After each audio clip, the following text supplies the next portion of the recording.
Yeah, feeling good in the neighborhood. We're back for another trip down memory lane. Movies down memory lane. Every other Saturday, the three friends that come together to talk their favorite movies, the movies that have had the most effect on them. How's everybody doing tonight? Doing good. Been watching a lot of wrestling today. Off the top, And the Red Sox took second place in the American League East. I'm happy about that. That's good, man. I don't want to Nice. talk about baseball. But good to see you guys. Of course, this is the show where we, us three friends, we've been doing this for a while together. We've been movie friends. We don't see each other in person ever, but we're friends, and we all love movies. And we come to this show to reminisce about films that have had profound effects on us. Not just our favorite movies, but movies that have a personal connection. Each time a new person in the group brings a movie to the table, and it's a movie that they're obsessed with. We have the Feelometer, which I'll take a second to bring up here, but we have the Feelometer that kind of shows what the where we're at. We got the not for me, I respect it, good stuff, and obsessed. And each person that brings this to the table, which tonight is Dan's pick, he's obsessed with the movie, and he's going to tell us why he is. And me and Andrew are gonna kind of say, hey, where we're at, and if maybe our opinions has changed by the time Dan's talked about his thing. So, because sometimes when you talk about movies, it's infectious, and you get upset. You can see why that movie's maybe better than you really thought. So it can change your opinion. So, yeah. Dan, the movie you brought to us tonight is the 2015 Best Picture winner, Spotlight, based around true events of the Boston Globe, finding out kind of the big scandal, not really, I guess, a secret, but the scandal of the Catholic Church and the child abuse that was going on all through that. And we're going to get into it, but Dan, we'll start with you, of course. Why was this the film you chose?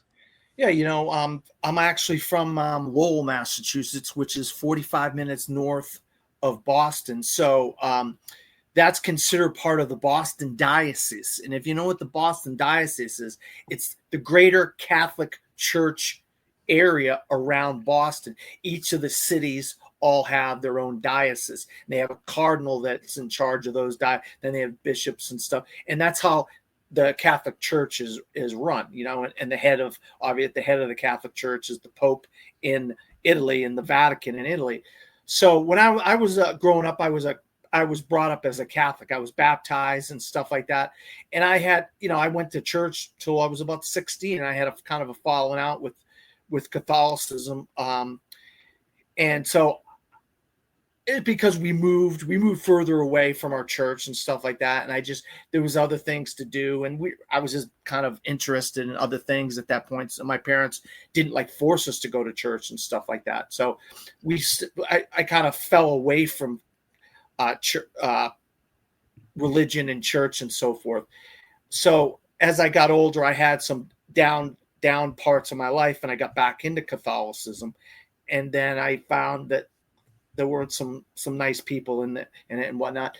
And then later in life, I worked for a church, and I've had a bad experience working for a church, even though I did like working for that church. So, but one of the things that really affected me about this movie is that this movie deals with true events that took place at the same time as 9/11. The 9/11 bombings in the World Trade Center in New York in 2001 were going on while this investigation of the Catholic Church and the Boston Diocese was going on at the same time. And nobody knew about this investigation by this special group of reporters for the Boston Globe called Spotlight. That's the name of the group of reporters that were, and I just thought that was fascinating how this is a world spanning, a national spanning story. When you watch the movie and you see what happens at the end of the movie, it's global. It's actually global. Yeah, it's global. Yeah, it's global. And I just thought that, like, as a child growing up as a Catholic in the Boston diocese, this really hit me strong, because I said to myself, wow, this could have been me if we didn't move to New Hampshire, we didn't stop going to church. Maybe this could have been me. I'll tell you, my father now, my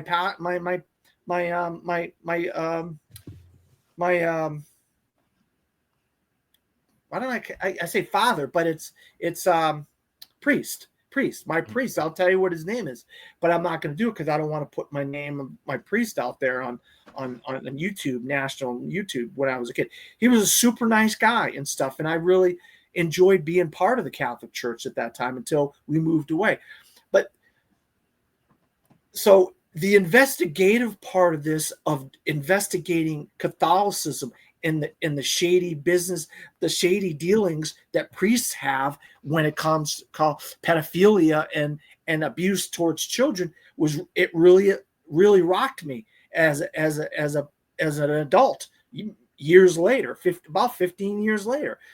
Well, 40 years later. Now that I think about it, about 40 years. I was gonna say the movie came out in not that long ago, 10 years. No. So like 40 years later, because I grew up in the late 70s and early 80s, and we moved away from Massachusetts.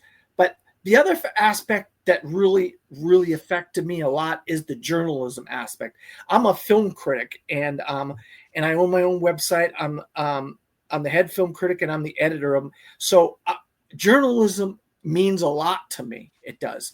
And the fact that these guys went all out when it comes to their journalism parts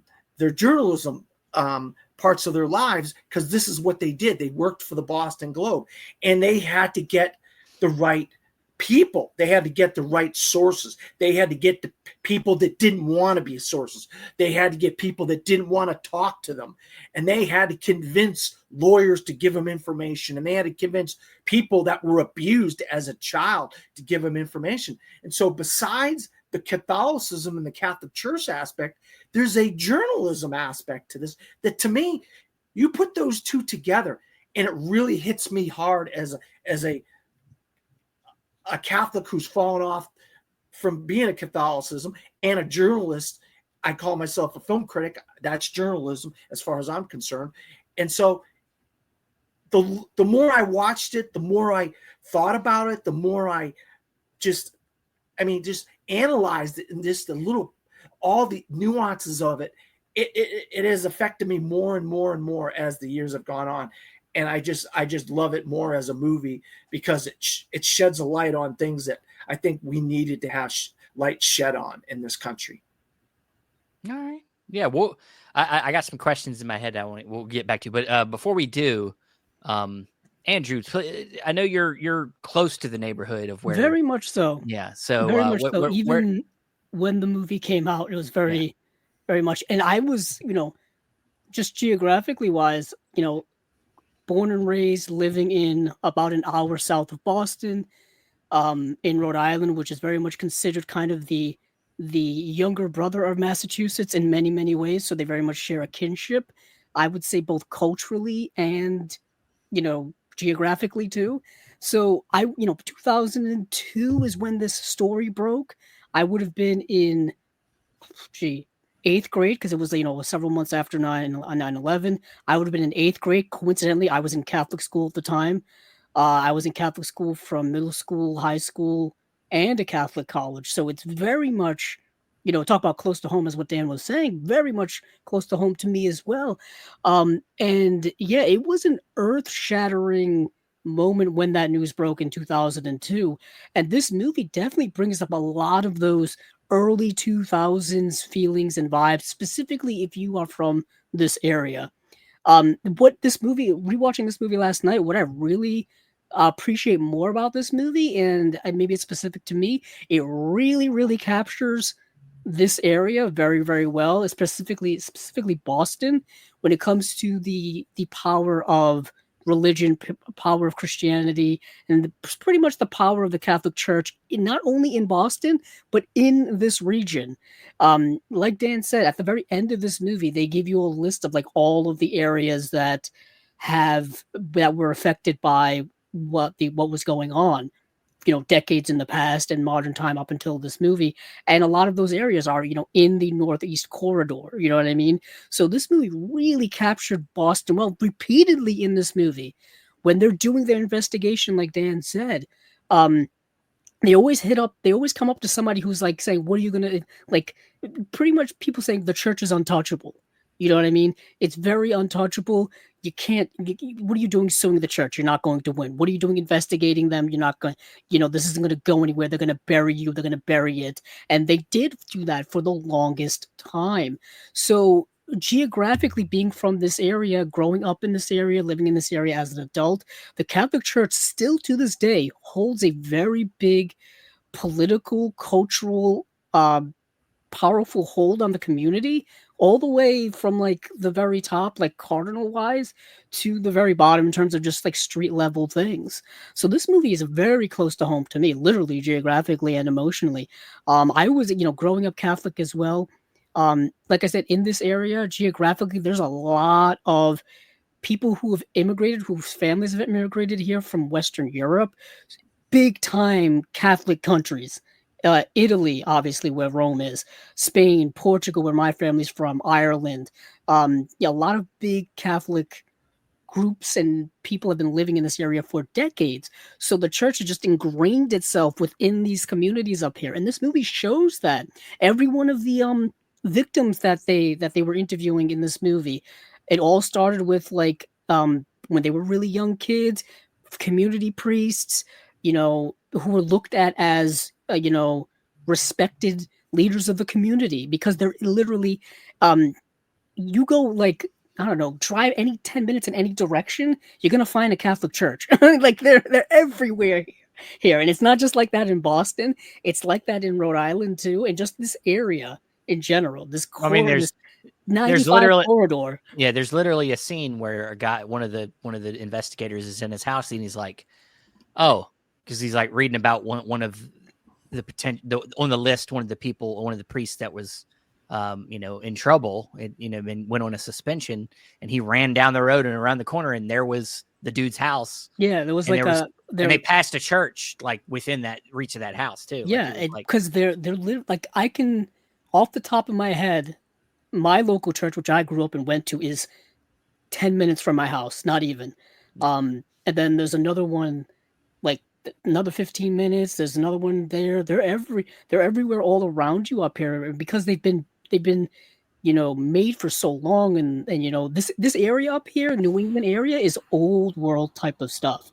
Like this, because this is where the country was founded and all that kind of stuff. So it's like hundreds of years old. So there's buildings that have just been here forever, and institutions that have been here forever. Catholic Church being one of them. And yeah, it's very, very powerful up here. And to this day, it still is. Not as much as it used to. There've been a lot of church closings. There've been a lot of things like that. A lot of, especially the younger generation now, Generation Z and Generation Alpha, they are nowhere near as religious as some of the older generations, like millennials and then Dan's generation. It seems the further along people get, the stranglehold that religion has on young people has really waned. And a lot of that has to do with a lot of the things they talked about in Spotlight, because, it's 20, what's it? How many years has it been since 2002? Like 20 something years? 24 years, 23 years. Yeah, so it's been that long for this story to matriculate. And what the movie just says at the very end is that this wasn't the only story that broke. There was like more stories after this. And even to this day, there are still uncovering stories like the ones that we were covering in Spotlight all over the world on a global scale. So that's why I think Spotlight is kind of an interesting movie, because it highlights something that is super important at the time, but also is still something that's concurrently happening. So it's a fascinating, almost historical look of a movie. Granted, there's a lot of, historical license taken, and, certain fictional things are made up for story and drama and things like that. But the heart of the movie is very much kind of evergreen. Yeah. Stephen, have you rewatched it for? Yes. Yeah, I watched it. Yeah, I rewatched it for this. And I mean, I loved the movie at the time. I thought it was, for me, it's the movie doesn't hold a place when it comes to religion like you guys. I did grow up with religion, a little bit of religion, but we were Southern Baptist. So different mindset, a little bit hard. I mean, I don't know how harsh Catholicism is, but like there's a more like you go to hell if you do anything wrong when Baptist kind of thing. So I eventually got out of that because of that sense of judgment. I didn't like that. But for me, it was more like what I found so great about this movie was more the filmmaking stuff and more like the, there's a lot of films that have covered journalism, like, of course, like All the President's Men's one of the most famous ones.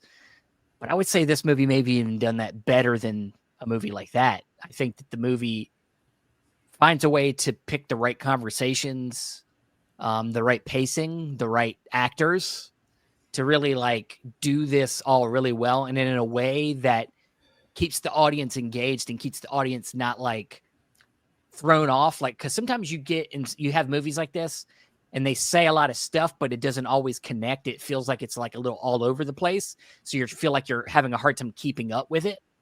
And I think this movie does a good job of keeping the focus. Like it doesn't go off in too many different directions. It follows a thread and then it kind of like stays on that thread until we get some answers and then it goes to another thread. You know what I mean? Like it doesn't get too messy to where it can confuse the audience about who we're talking about or what we're trying to get to. And really, of course, at the heart of this is trying to uncover not just, the diabolical thing that happened to a few kids. At first it started out as like, oh, we got 13 priests that we're going to investigate. But then it was like, you know what? We're not going to do that. We're going to sue the church. We're going to attack the system. And that's what that's one of the, Liev Schreiber plays the new kind of editor-in-chief character that comes in and he's the one that spearheads like, hey, we're going to do this and we're not going to do it half-assed. We're going to go right at the church. You're not, and everybody's like, you're going to sue the it's kind of a running joke at the beginning of the movie. Like, so you're going to sue the church. Oh, okay. Yeah. Oh, yeah. I guess we're suing the church. It's like, it all sounds ridiculous and bold, but ultimately what it does is that gives them the, and the sixth spotlight on them. It gives them the motivation to do something, go after something bigger than they realized.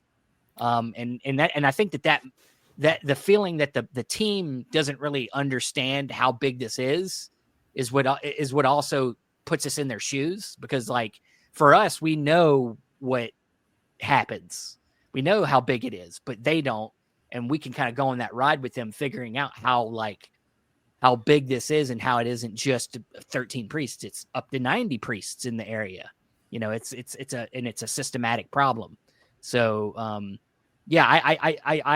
I definitely was compelled by the story, but I think that the pacing and the filmmaking, but was it Tom McCarthy? Yeah.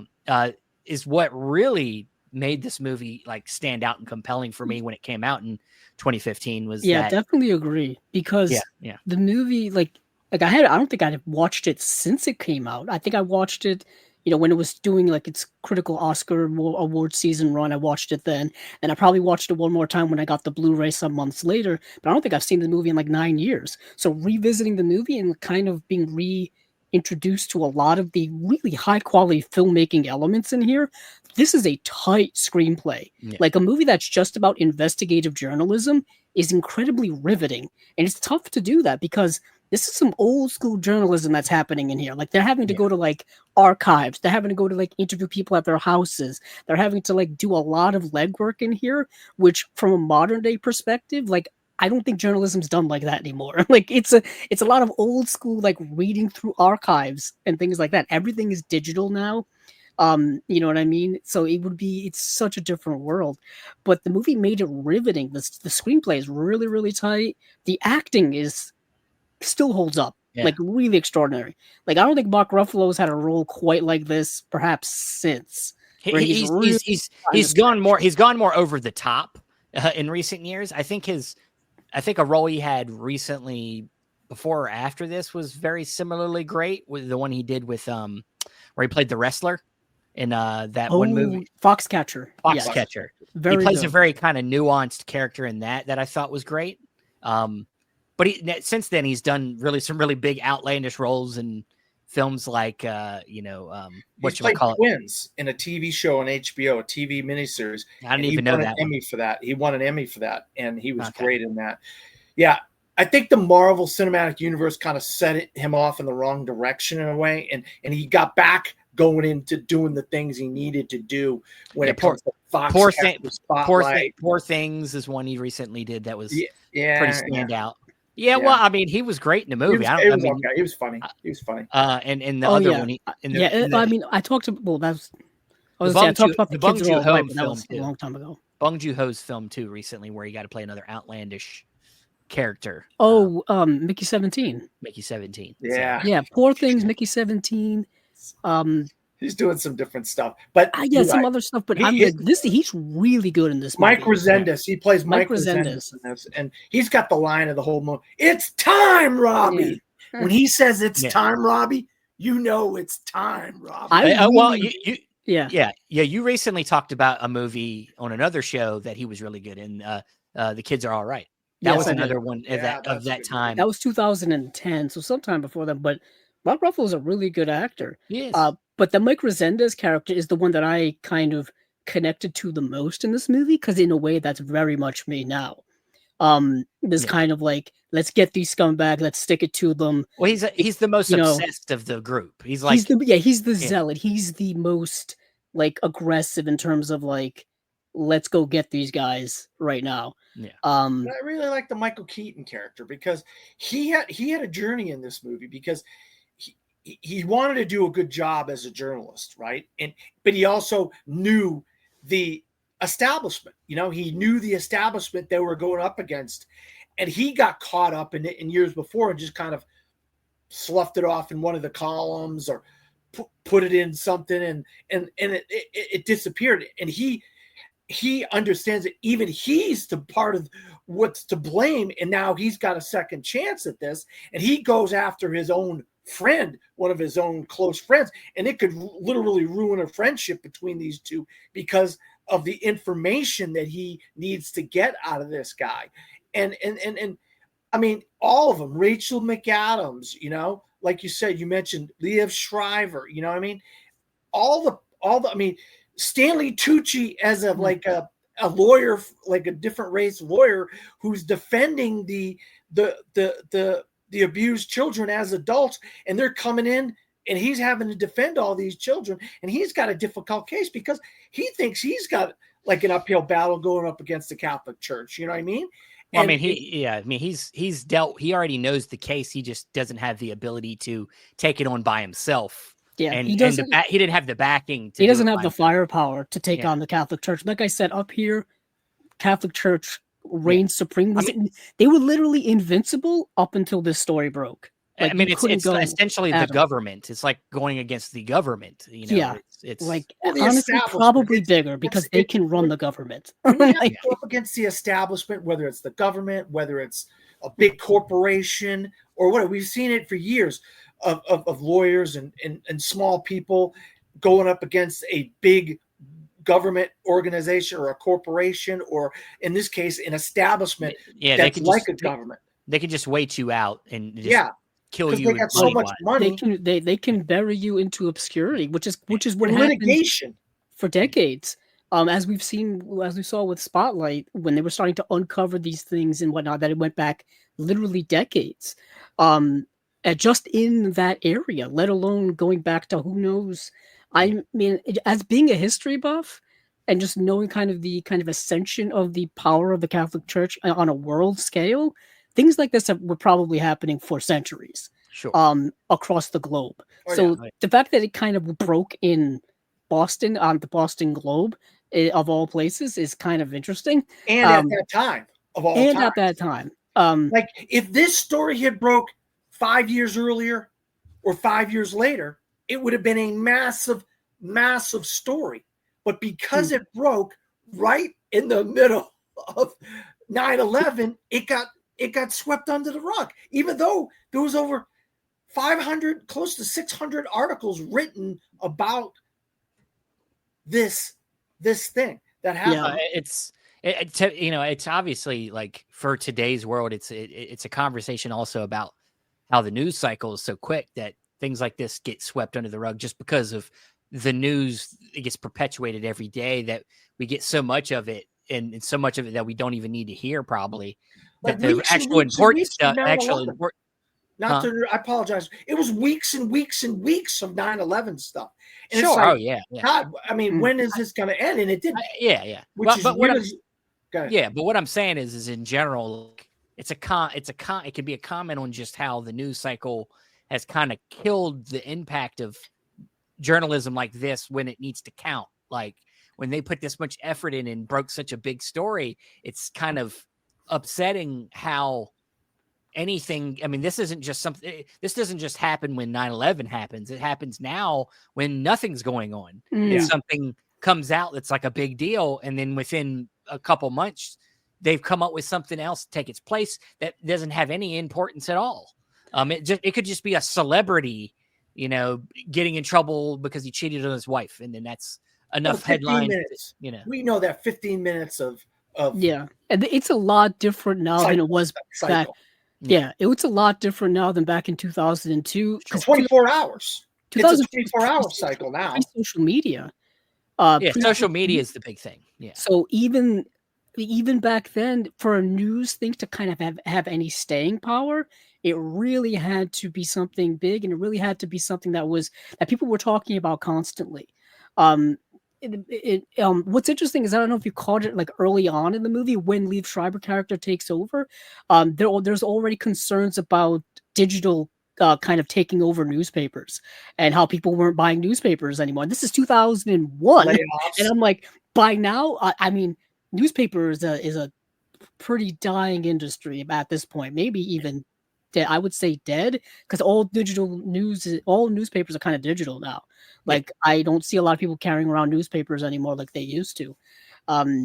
So it's a very interesting how this movie is almost like a time capsule of that time as well, culturally. Even specifically for the area of Boston, which has changed so much since. I like that they also shot on location and stuff like that. That really gave it an authentic feel. Those streets and the areas looked authentic to Boston. The area that they were, the show took place in. And obviously the school across the street from the Boston Globe played a key part, which was Boston College High School. And then you get the sign of the Boston Globe and you see them. So I like that stuff really was really good. It really hammered some of the stuff home. So where the Boston Globe is situated, I don't know if they've moved, but I'm pretty sure it's the same place. They're like, you can see the Boston Globe from the highway. Every time you drive up to Boston, you go 95 north to 93, takes you right into Boston. That's how you get to the Logan Airport. That's how you get into downtown Boston. That's how you kind of just go to Boston in general. You can see the Boston Globe right off the highway, and you can see the highway in one of the shots where they're pulling into the parking lot. And I think it may have been the shot where like Michael Keaton's in one car and Mark Ruffalo's in another car, and you can see the highway in the background. I'm pretty sure that's 93 that goes right into Boston. So yeah, I like the fact that they actually shot there and they didn't use like another city to like dupe for Boston, which they do that for New York City a lot because it's expensive. Cleveland, Toronto, they do that for New York all the time. Even for LA, they use like Vancouver, and it's like really not the same. They do. But I think. Go ahead, Stephen. I was gonna say, I think for me, because you brought up some characters, favorite characters, the Matt character, who's kind of like, one of the other lesser parts of the group, he doesn't get as much attention, but the main scene for me, when he has that scene where he figures out that there's a priest that lives right around the corner from his house, and he runs down the road and finds the house, and then he leaves the note on the fridge to his kids to not go by that house. I was like, as a parent now, I'm like, dude, I get that shit. Like, I would be doing that shit too. Actually, I'd turn into a stalker of the guy that lived there to make sure he didn't go anywhere near my kids. Right. So like that, Yes, that's actually true. But I think in real life, he put a picture of the actual priest on his fridge. Yeah. And I think they changed in the movie to just a picture of the house. and just told him to stay away from it. I do like that scene that they did actually come back to that, where he asked the Michael Keaton character, I just found, like you said, like literally right around, there's one of these therapy places right around the corner from my house. Should I tell the parents in the neighborhood about it? And it's a very interesting moment. It's like on a journalistic level, what do you do? Like, because Michael Keaton at that point he doesn't want to release the story, release things yet. He wants to build bigger and bigger, so he doesn't want to let anything out of the box.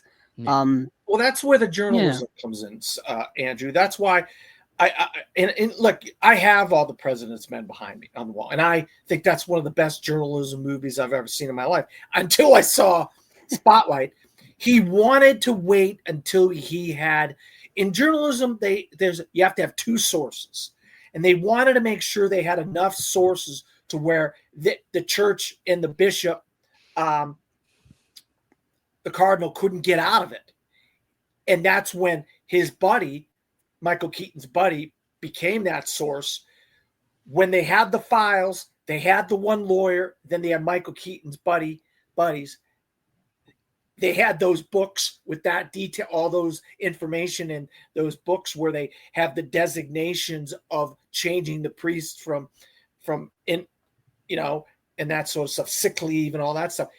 They had the information. Once you had all that information, that's when the journalism, to me, I loved how the journalism of the movie was spot on, and it was really important to the overall film. And they made it, journalism means something, and they made something that isn't, like you're saying, Andrew, a dying breed. Physical newspapers mean something. When you saw those trucks at the end and the paper going through the thing, and then you see the trucks being loaded and the trucks going out with the paper. I love it. And that's the exact same color of the Boston Globe trucks. Yeah, that's very true. Brilliantly done by the other lawyer in the movie, played by Billy Crudup, which we haven't mentioned. Nice small role from Billy Crudup. Because he's what an interesting character he plays like smirky really, really well, like smirky and slimy kind of really, really well. And like the way they have to like keep going back to him and going at him, and he can't say anything, so he's trying to say things without saying things. I thought that was all like really good back and forth scenes. I think the way I interpret his approach with the character is I find he's like, he cares, but he's cynical. Like he's the cynical. He's a realist. He's cynical and realistic about what's going on here, so he doesn't feel like anything he can do will really help them. Yeah. So he just is for the most part standoffish until he just gets kind of backed into a corner where he gives them a crumb to send them in the right direction. He also doesn't want to bite the hand that feeds, because he defends these people and gets deals, and that he gets paid privately from the church for the deals he makes for these. Sure. So he's making boatloads of money out of it. And what I love about those scenes is when they keep going back to him, it's like they're digging deeper and deeper into the corruption, into the villainy, into the disgusting behavior of the bureaucracy that exists within the church, and how just deep it goes to like depraved levels just to not sully the good name of it all. And when they have that scene of like, Rachel McAdams goes to the courthouse to get the records, and the records don't exist. It's because they made private deals with the church, and they weren't on any sort of legal binding records. And even which records that did exist, the church literally took from the courts, so they don't have the physical copies. And it's so deep. And to get a judge to side with them to go get those in Boston, was like really hard. Good luck. They finally got a judge to side with them. That was a difficult when that happened. And then finding where the records are, it's just like, it's so like ingrained in the community, that cardinal law, and that's what makes it so difficult. Yeah. How many scenes did we see of Michael Keaton being approached by people, or that specifically that one guy who was doing like the fundraiser that he went to or whatever, that he ran some type of like Catholic league or whatnot, and the guy was like, Cardinal Law's done a lot of good for the community up here. You wouldn't want to, say anything bad about him or dig anything up bad about him because it may hurt the people he's doing good for. It's like a lot of that, like saying things without saying things plainly goes on a lot in real life, where people just imply things versus coming out and saying it, like passive aggressivism, essentially. Sure. Yeah. What questions did you have? You said you had some questions for me, though, Steve. I'm curious to what you were going to ask. Well, I would like to know at least what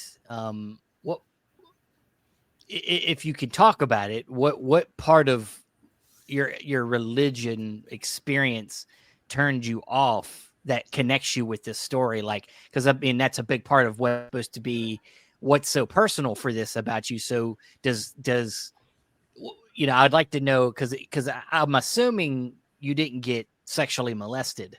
No, I didn't. But my pastor was my priest was, I had an older priest and a young priest. And I was in the hospital a lot when I was a kid. So, and I had a hockey helmet on my head until I was, so my memory is really cloudy on that. But I just remember going to church, and we were poor. And it's just like, I just didn't have any kind of like interest in just wanting to like believe in anything, because I had, at that point in my life, I just was like, I just felt like nothing's going to save us. We're just in such bad shape. It doesn't matter if we go to church or if we don't go to church or whatever. And then we eventually moved to the next state, and we stopped going to church because our church, St. Patrick's, which was in Lowell, was too far to go to. And, we didn't want to go to another church because that was our church. You know what I mean? That was with our priests and stuff like that. And then, I just, over the years, I've found that there's, and I didn't think about it, but there's become like fanatical Catholics. And when I had a really rough time, when I'm in my mid to early 30s, I had a rough time. I got back into Catholicism, and I started believing in Jesus and in the Lord and stuff like that. And then I had these people that were just like gung-ho in my face all the time. Everything you have to do, everything you have to say is all about religion and stuff like that, and God and this and that and the other. And I just come to find that Catholicism wasn't my thing. And so I kind of saved myself. My parents kind of saved us kids. Who knows if that would have happened to us? If we would have stayed there in Lowell where we lived, and we kept on going to church every Sunday, and we were looking for some savior, we were looking for someone to help us. Maybe I was looking for a father figure, because as an adult, I found that's what I looked for a lot. And I found it in coaches, basketball coach, football coach, bartender, people like that became like a father figure to me. So back then, if I had consciously thought about looking for a father figure, I probably would have went to my priest. And it's really, moving away to the next state probably saved me and my brothers. I don't know, because my younger brother did go to Catholic school all the way up until 8th grade. Didn't matter what state we went. He went to the local Catholic school, and he went to Catholic school and stuff. So, I mean, it just, I'm just thinking how close I came to possibly having something like this happen to me. You know what I mean? Sure. My father wasn't there for me and my brothers, because he was out drinking, he was out carousing, he was spending his paychecks and not taking care of his kids, Yeah. No, so it's really rough for me. That's why this hits home for me, because these kids, you can see how disturbed some of the guys are as adults, that they had to talk about what they've been through. You know what I mean? It really hit me. It really hit me hard as a kid. But then the journalism stuff was really powerful for me. I mean, yeah, like you said, you're not a. These are investigative journalists. Yeah, this is technically, you're a journalist, but you're more of a writer. Yeah, journalism's more, journaling.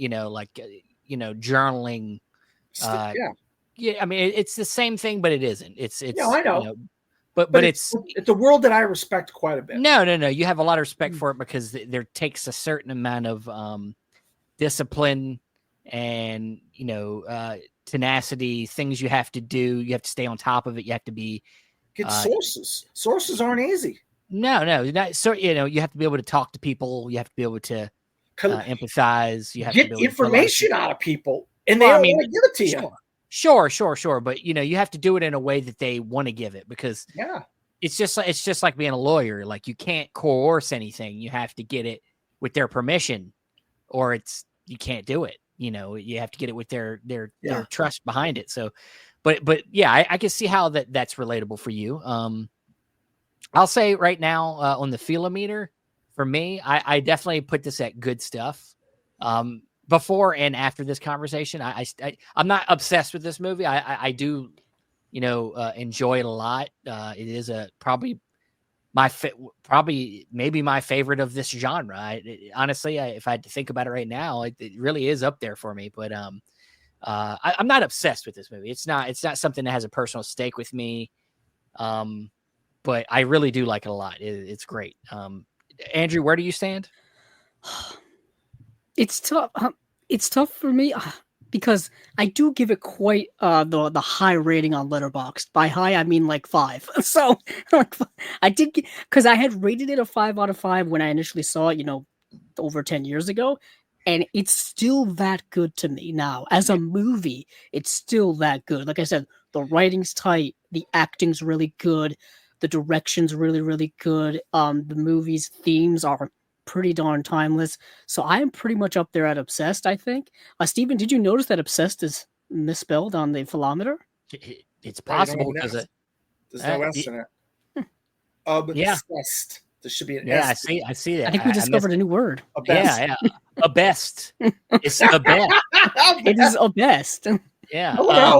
I will fix that. But yeah, so yeah, let me just say I see how you feel. I mean, it's still a really good movie. Like, we've talked about recently how I think we talked about on the last show, like, certain Best Picture winners kind of fade and don't really have that staying power. Spotlight, for me, I think still has that staying power upon a rewatch. And this is one of the things I haven't had a chance to talk about yet before we go. This was not supposed to be the winner of Best Picture in that year. That was supposed to be The Revenant. This was an upset. But I remember to this very day, Stephen, because I used to watch these entertainment shows, Access Hollywood and all these shows. And at the time, Access Hollywood was hosted by a guy by the name of Billy Bush. And Billy Bush had Scott Mantz, who since have become a friend of mine, and I know Andrew's very enamored with Scott as well. They had a bet on a show when they bet for Best Picture. Scott Mantz and Billy Bush bet for Billy Bush goes, I'll bet you $100. I said it's The Revenant all day long. And Scott Mantz goes, I'll bet you $100 Spotlight wins, because he had seen Spotlight already. And Billy goes, oh, are you kidding me? You're crazy. I'll take that bet all day long. Takes the bet, obviously Scott. And the next time I saw them on, he hands him $100. You see him hand him the $100, and so that was a funny moment in the story of Spotlight in a way. But nobody thought that Spotlight was going to win Best Picture, but Scott Mantz did. And in hindsight, it may have been considered an upset at the time.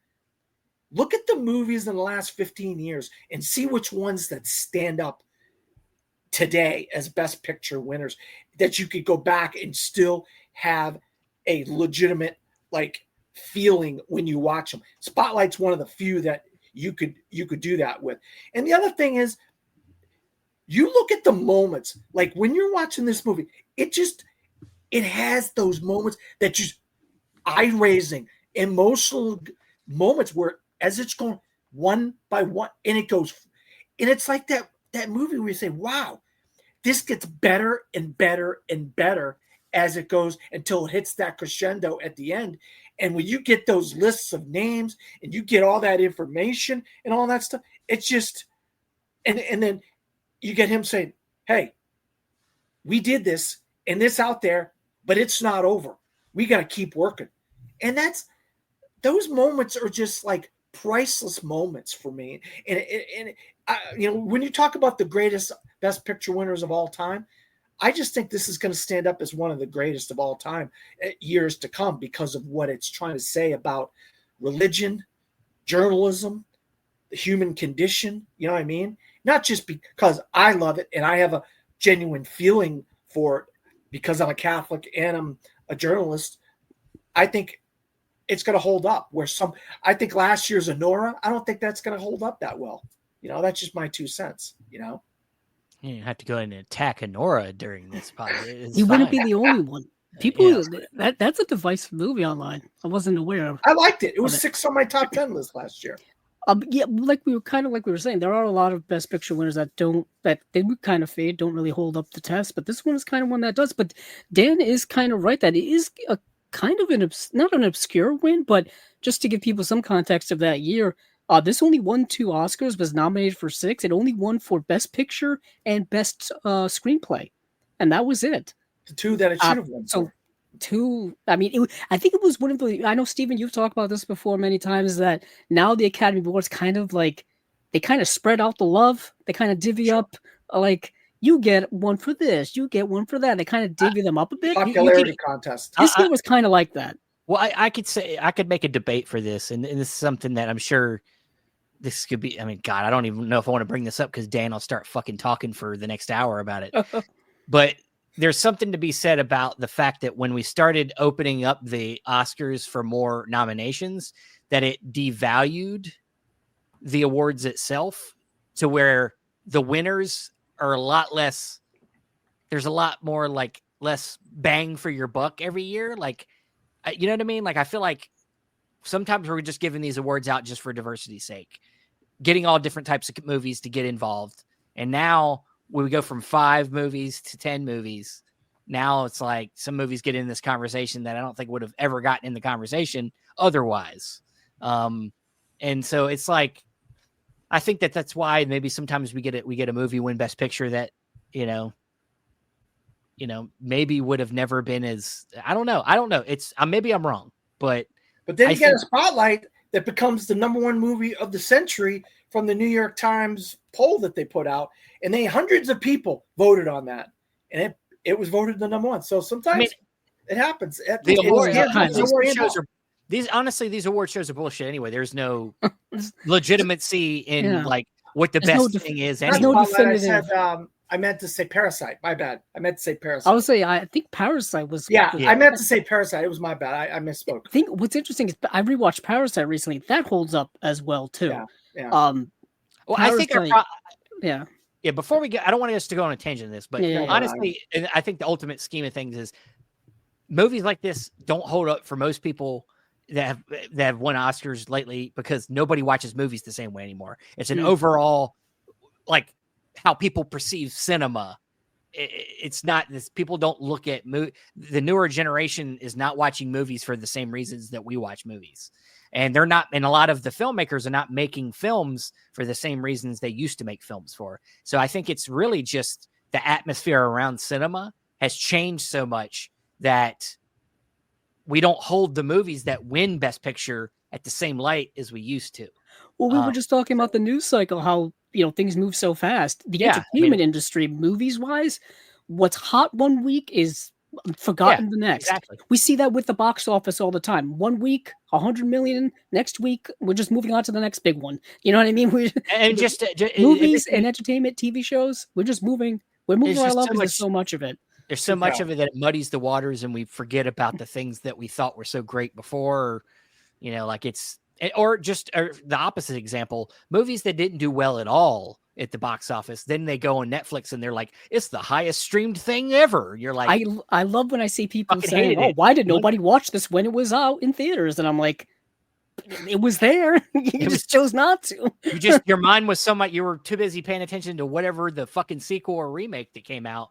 And then this thing came out, and you could. And then there's the opposite take, which happens so fast, where a movie comes out, everybody loves it, and then 2 weeks later, people already online are bashing it. And I'm like, how did we get from A to Z so fast? Because the reevaluation's happening so fast. It's because there's too many things coming out, too much things that don't need to be made, and yeah, it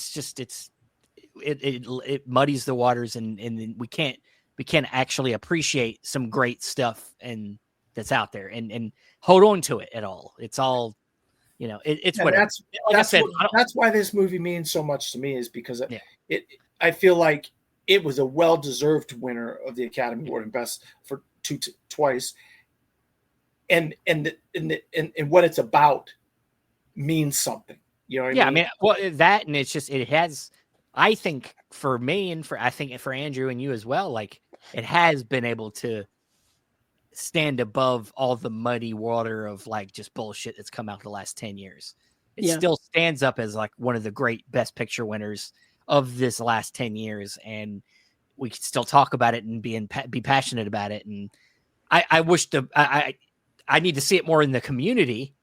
I need to see more people talking about it, but it's, 2015 might as well have been 3 lifetimes ago in the terms of movies. It was actually a decent year for Best Picture nominees. Just think about probably the most untalked about one of the last 10 years, because it came out during the pandemic. Coda. Nobody talks about that. It's completely off the mat. Nobody cares. Every time I watch it, though, I cry. It is. I like it too, but I like the movie too, but I think there's a lot of other kind of extenuating circumstances. The fact that you can only watch that streaming still is still kind of baffling to me. Like, it's been like years now, but they still haven't done anything physical. But I think to cap it also, like I think it's the mentality of society. Everything's about moving forward and not looking back. No, but people only want to be nostalgic if it's like comic books or like entertainment. Like, in a way, like it's entertainment that's popular culture, they'll look back on it, but everything else, sweep it to the side. Say we're going. Just like you said, to cap it off, the one thing you got to remember, what I love about movies is we do get directors that have a nostalgia, or they have a belief in something or something. They find something that they like, and they just go out and they say, this needs to be turned into a movie. And then we'll have that forever. And the fact that now, because of Tom McCarthy, we have this movie for the rest of our lives, and we'll never not be able to watch Spotlight and be reminded about the terrible things that happened during this time and the great job that these journalists did. Well, let's just hope that society continues to be curious. That's the main thing, is we need people to be curious and want to investigate things as film people. And we need that to continue. So, but that is our discussion on Spotlight. I think that was a pretty more intense than I expected it to be. We went really into a lot of different areas, and but it is a great film. And I think if you haven't, checked it out, or you haven't watched it in a while, you should revisit it. It's really good. So next week it is me. Yes. So I have like a whole list of options that I want to do. But I decided to go with the film for my choice next episode that I wanted to go ahead and get it in because it kind of coincides with the time of year we're in. We're all 3 baseball fans. We love baseball. So I wanted to do this baseball movie because it's probably my favorite baseball movie. And it really does mean a lot to me in a lot of ways. So I wanted to talk about this film, and that is 1989's Field of Dreams. So Kevin Costner is the lead here. This was nominated for Best Picture in the year it came out. So I'm excited to bring this one in to talk because and I think it'll be a very passionate one, because I think all of us love sports, or I love baseball. And I think also the other themes of this story and the magic of this story makes for a lot of good things to talk about. So be excited to bring that down memory lane next week, or not next week, but next episode, 2 weeks from now. If you have not already, subscribe. Follow us here on the channel with Chasing Labels. Of course, once a month you have the Unwatched Pile. Dan has his website if you want to go follow his reviews. From the fourthrow.com. There it is. And you can also find this show every other week. You'll find us in 2 weeks from now. And of course, also on the audio platform, Spotify, Apple Podcasts. And all right. Well, I think that'll do it for us. Don't forget Chasing Labels on Monday. Yep. Which we'll be getting into all of the Vinegar Syndrome partner label stuff. Imprint has some releases from their Asia line. Umbrella's got their releases, I think, for November already. I can't even think of November. And yeah, we'll be getting into all kinds of stuff, and that will be coming up this Monday in a couple of days. But obviously, if you're listening to this in the future, go back and watch that episode too. All righty. Well, with that said, take a trip down memory lane. I don't know. I still don't have a good ending for this, but don't forget about your movies. Love them. Bye.